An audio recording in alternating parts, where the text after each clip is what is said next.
Bismillahirrahmanirrahim. Assalamualaikum warahmatullahi wabarakatuh. Semangat pagi.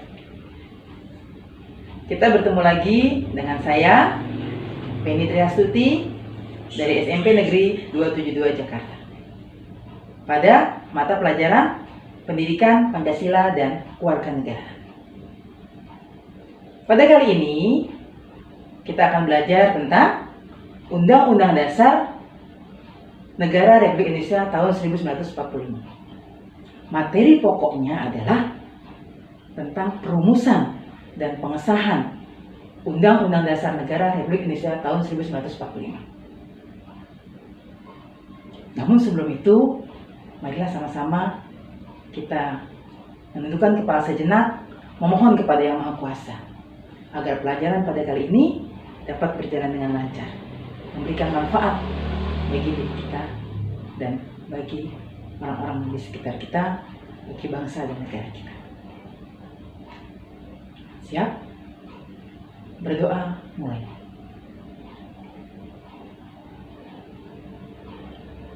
Selesai. Terima kasih kalian sudah berdoa. Mudah-mudahan apa yang kita niatkan dikabulkan oleh Yang Maha Kuasa. Salam Pancasila. Semangat Sumpah Pemuda. Bulan Oktober ini, tepatnya tanggal 28 Oktober, kita memperingati Hari Sumpah Pemuda. Kalian ingat, 28 Oktober 1928 diikrarkan Sumpah Pemuda untuk membangkitkan semangat nasionalisme kita, semangat kepemudaan kita. Marilah sama-sama kita menyanyikan lagu Bangun Pemudi Pemuda. Ingat semuanya?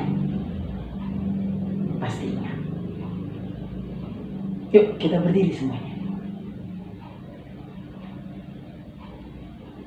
Menjadi tanggunganmu terhadap nusa. 1, 2, 3.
Terima kasih kalian sudah menyanyikan lagu Bangun Pemuda. Kita sama-sama menyanyikan di dalam lagu tersebut, di dalam Sumpah Pemuda yang diikrarkan tahun 1928 bahwa kita bangsa Indonesia satu tanah air, satu bangsa, dan menjunjung bahasa persatuan Indonesia. Kita mulai pada materi pelajaran. Pada kali ini, kompetensi dasar kita adalah 3.3, yaitu menganalisis kesejarahan, perumusan dan pengesahan Undang-Undang Dasar Negara Republik Indonesia tahun 1945. Bab ketiga. Silakan kalian bisa buka buku kalian di bab yang ketiga. Ya, materi kita tentang Undang-Undang Dasar.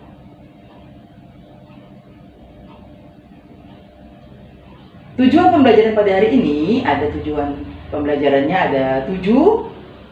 Tujuan pembelajaran pertama tentang penilaian sikap spiritual, yang kedua tentang sikap sosial, ketiga sampai keenam yaitu tentang penilaian pengetahuan, dan yang ketujuh adalah tujuan pembelajaran tentang keterampilan.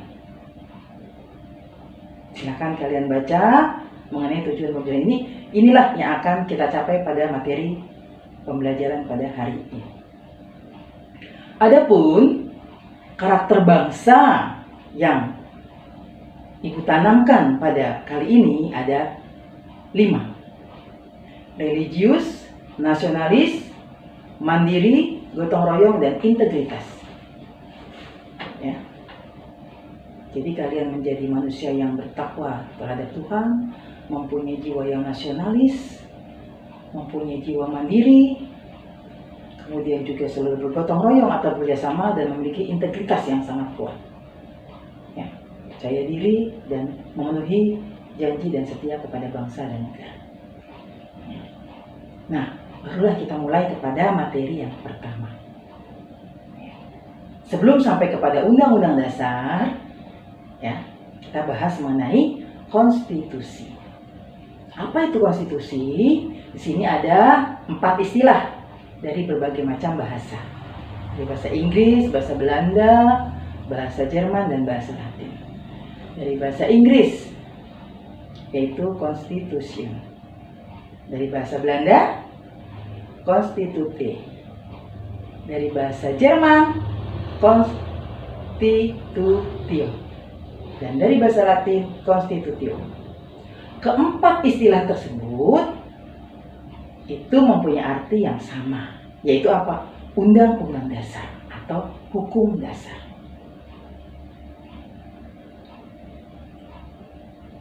Konstitusi atau tadi hukum dasar atau undang-undang dasar, secara pengertiannya di sini secara lebih jelasnya adalah konstitusi adalah hukum dasar yang dijadikan sebagai pegangan dalam penyelenggaraan pemerintahan negara. Itu pengertian konstitusi. Coba yuk kita sama-sama kita bacakan, kita ulang kembali pengertian konstitusi. 1, 2, 3. Konstitusi adalah hukum dasar yang dijadikan sebagai pegangan dalam penyelenggaraan pemerintahan negara. Bagus, kalian sudah membacanya, mudah-mudahan paham.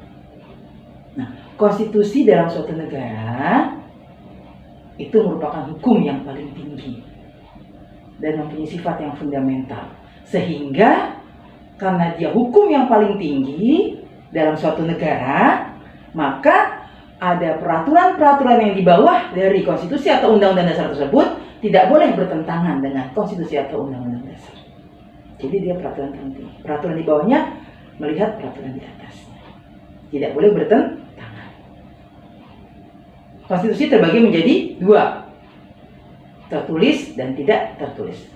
Ulangi, terbagi menjadi dua, yaitu konstitusi tertulis dan konstitusi tidak tertulis. Apa itu yang tertulis dan apa itu yang tidak tertulis? Konstitusi tertulis adalah aturan pokok dalam suatu negara, ya, atau tata negara yang mengatur kehidupan satu bangsa dalam negara. Ya. Aturan pokok atau dasar negara dan tata negara yang mengatur kehidupan satu bangsa dalam negara. Nah, yang tertulis ini artinya ada hitam di atas putih, nah ada tulisannya, ada yang kita bisa baca. Ya, kita baca, kita ulangi, kita pahami itu konstitusi tertulis. Nah, salah satu contohnya adalah Undang-Undang Dasar. Sedangkan yang tidak tertulis disebut juga sebagai apa? Konvensi. Artinya peraturan ini ada dalam negara, tapi tidak ada dalam bentuk satu hitam di atas putih atau tidak ada dalam satu peraturan yang tertulis. Dia merupakan konvensi. Apa itu? Kebiasaan dalam ketatanegaraan suatu negara yang sering ada, muncul atau timbul dalam suatu negara.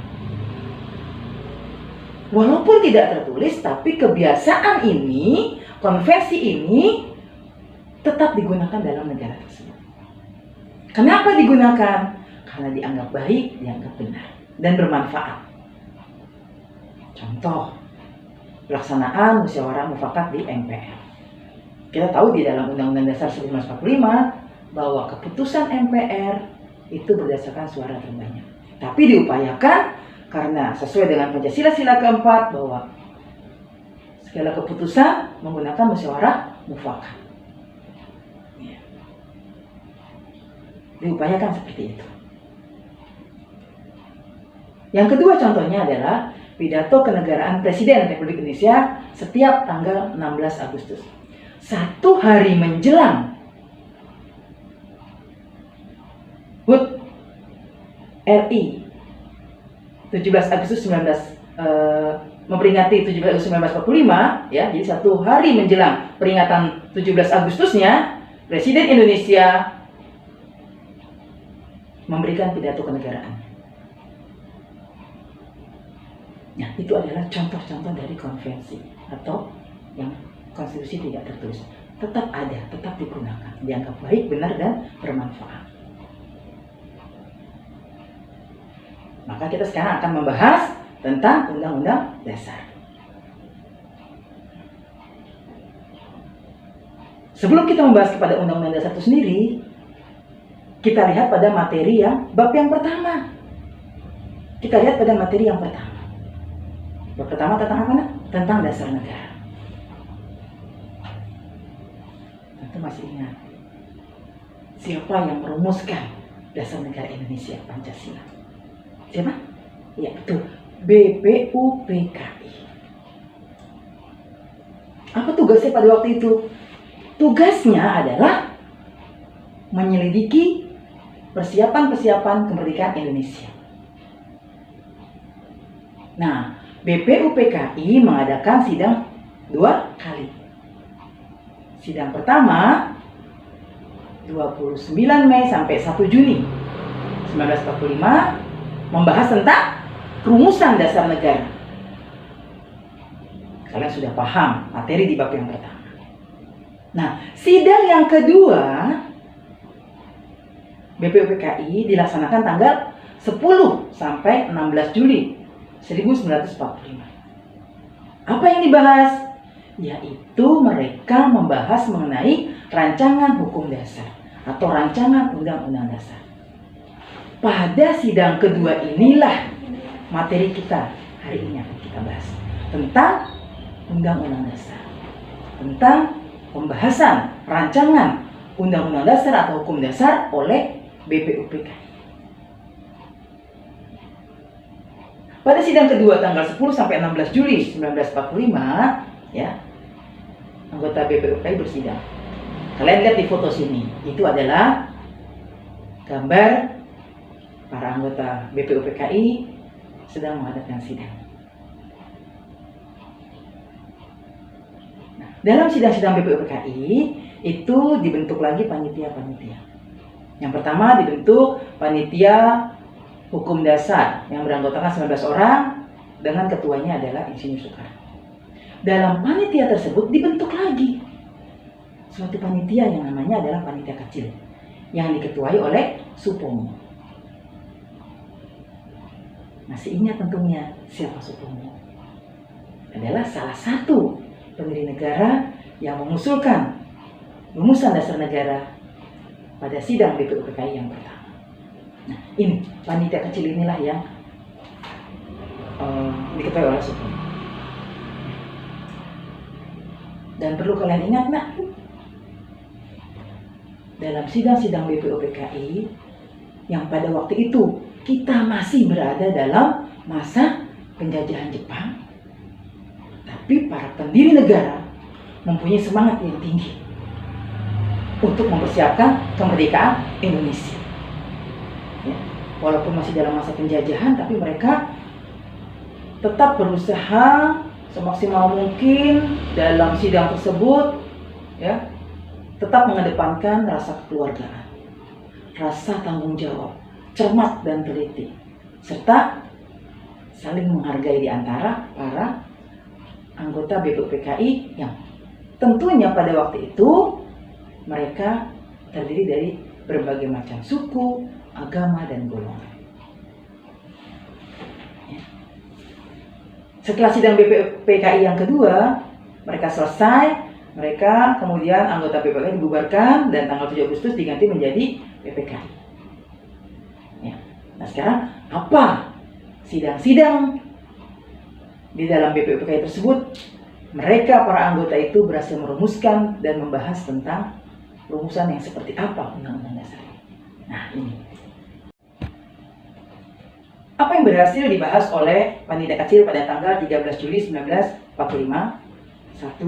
Tentang lambang negara, 2. Tentang negara kesatuan, 3. Tentang sebutan MPR, dan yang keempat tentang membentuk panitia penghalus bahasa.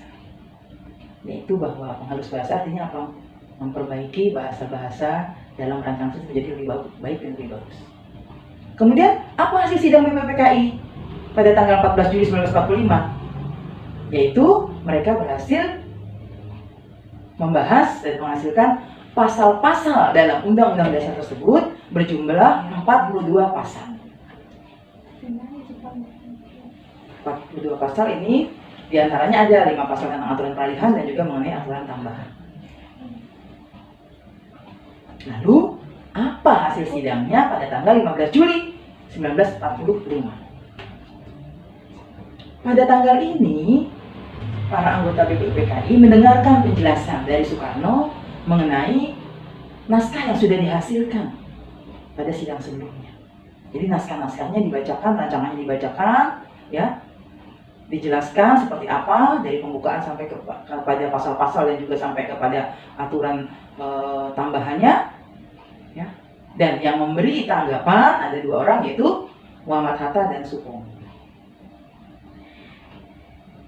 Terakhir, ya, akhirnya naskah dari Undang-Undang Dasar yang telah dibahas, disepakati pada sidang BPUPKI kedua ini diterima dengan suara yang bulat pada tanggal 16 Juli 1945. Selesai sudah tugas dari BPUPKI pada sidang yang kedua ini. Karena mereka sudah selesai, seperti tadi di awal ibu bilang bahwa kemudian anggota BPUPKI ini dibubarkan. Yang nantinya tanggal 7 Agustus, ya, dibentuk lagi yaitu PPKI, Panitia Persiapan Kemerdekaan Indonesia. Inilah hasil dari sidang BPUPKI yang kedua. Karena kemudian tadi tanggal 7 Agustus sudah dibentuk menjadi PPKI, Panitia Persiapan Kemerdekaan Indonesia sudah tidak menyelidiki lagi. Ya. Akhirnya PPKI bersidang pada tanggal 18 Agustus 1945. Namun perlu kalian ingat, 1 hari sebelumnya, itu 17 Agustus 1945, ada Proklamasi Kemerdekaan Indonesia yang dibacakan oleh Soekarno atas nama bangsa Indonesia. Nah, satu hari sesudahnya, tanggal 18 Agustus 1945, PPKI mengadakan sidangnya. Hasil sidang dari PPKI tersebut ada 3. Yang pertama, mengesahkan Undang-Undang Dasar 1945. Hasil dari sidang-sidang BPUP. Yang kedua, menetapkan Insinyur Soekarno sebagai Presiden Indonesia dan Dr. Andes Muhammad Hatta sebagai Wakil Presiden Republik Indonesia.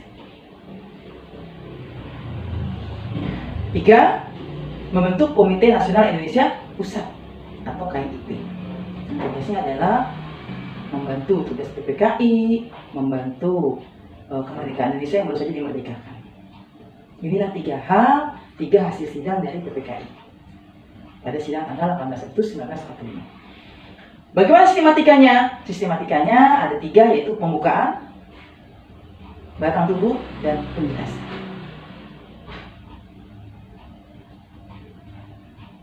Namun, ya, ada perubahan-perubahan yang dilakukan oleh PPKI terhadap naskah atau rancangan yang sudah dibuat oleh BPUPKI. Baik itu dari Piagam Jakarta ataupun rancangan batang tubuhnya. Apa saja? Ya, PPKI melakukan perubahan rumusan pembukaan Undang-Undang Dasar, naskah Piagam Jakarta, dan rancangan batang tubuh Undang-Undang Dasar hasil sidang kedua BPUPKI.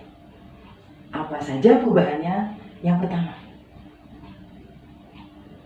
pada naskah Piagam Jakarta, ya, itu terdapat kata mukadimah.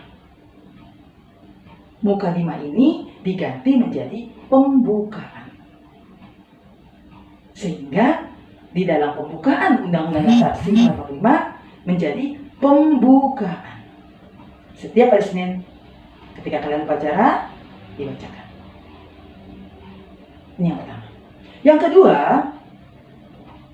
pada alinea keempat di dalam pembukaan tersebut, ya, yang mengenai rumusan dasar negara, kata ketuhanan dengan kewajiban menjalankan syariat Islam bagi pemeluk-pemeluknya diganti menjadi ketuhanan yang Maha Esa. Sejarahnya kalian ingat ya? Materi di bab yang pertama. Itu perubahan kedua. Perubahan ketiga adalah di dalam batang tubuh. Di pasal 6 dijelaskan atau tertulis, Presiden ialah orang Indonesia asli yang beragama Islam. Diganti, diubah menjadi Presiden ialah orang Indonesia asli. Perubahan keempat, pasal 28. Negara berdasar atas ketuhanan dengan kewajiban menjalankan syariat Islam bagi pemeluk-pemeluknya. Diganti menjadi apa? Pasal 29. Negara berdasar atas ketuhanan yang Maha Esa. Inilah 4 perubahan dari PPKI terhadap naskah Piagam Jakarta dan rumusan atau rancangan batang tubuh Undang-Undang Dasar. Jadi ketika ditetapkan, disahkan tanggal 18 Agustus, sudah ada pergantian. Baik di dalam pembukaan ataupun di dalam batang tubuhnya. Nah, itulah tadi materi-materi pada bab yang ketiga atau KD yang ketiga tentang perumusan dan pengesahan Undang-Undang Dasar 1945. Kesimpulannya adalah bahwa materi ini berhubungan dengan materi yang pertama pada bab pertama tentang rumusan Pancasila karena berhubungan dengan BPUPKI, bahwa BPUPKI adalah sidang yang pertama tentang rumusan dasar negara, yang kedua tentang Undang-Undang Dasar, rumusan Undang-Undang Dasar, yang pada akhirnya ditetapkan, disahkan pada tanggal 18 Agustus 1945 hasil sidang PPKI. Gimana? Sudah paham semuanya? Tentunya kalian paham.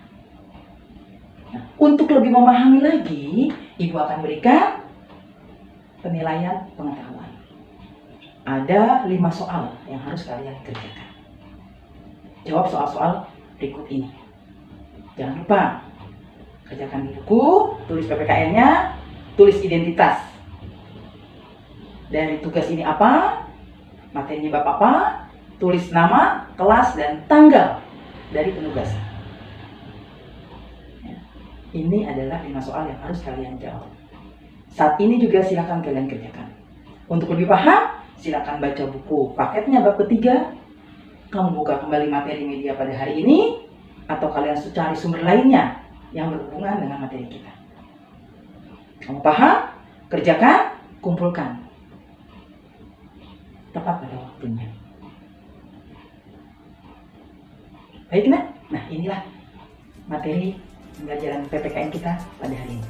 Mudah-mudahan kalian mengerti. Sebelum kita tutup materi pada hari ini, Ibu ucapkan terima kasih kepada kalian semua yang telah mengikuti pelajaran PPKN pada hari ini dengan sebaik-baiknya. Sebelum kita tutup, marilah sama-sama kita berdoa, mengucapkan puji syukur kita telah melaksanakan pembelajaran pada hari ini dengan baik. Dan tentu saja berharap bahwa kita sudah dalam lindungan Yang Maha Kuasa, diberi kesehatan. Berdoa mulai.